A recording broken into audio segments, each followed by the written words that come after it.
বৃহস্পতিবার কমলপুর মহকুমা শাসক কার্যালয়ে কনফারেন্স হলে ত্রিপুরা মহিলা কমিশনের উদ্যোগে মহিলা ও কন্যা সন্তানের বিরুদ্ধে অপরাধ সম্পর্কে সচেতনতা সভা অনুষ্ঠিত হয়। উক্ত সভায় উপস্থিত ছিলেন মহিলা কমিশনের চেয়ারপারসন বর্ণালী গোস্বামী, ভাইস চেয়ারপারসন অস্মিতা বণিক, বিধায়িকা স্বপ্না দাস পাল, কমিশনের সদস্যা ডালিয়া সিংহ সহ আরও অনেকেই।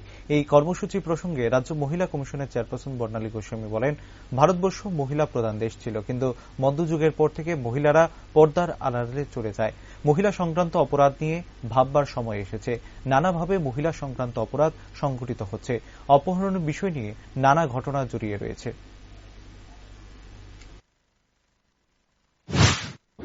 ভারতবর্ষের যে ইতিহাস, সেই ইতিহাস কিন্তু মহিলা প্রধান ছিল, কিন্তু ধীরে ধীরে মধ্যযুগের পর থেকে ভারতবর্ষের মহিলারা পর্দার আড়ালে চলে যান।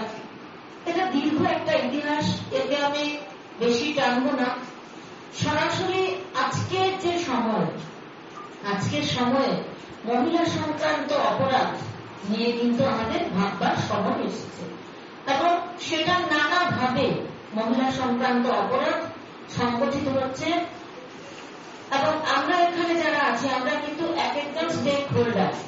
এই আমাদের কিন্তু একদম সরাসরি অভিজ্ঞতা যে কিভাবে মহিলাদের এবং মেয়েদের বিরুদ্ধে যে অপরাধ কিছুদিন পূর্বেও ছিল একরকম, আর বর্তমানে সেটা যেন অন্য একটা মাত্রা পেয়েছে, সেটা কিন্তু আমাদের ভাবার সময় এসেছে। যেমন এই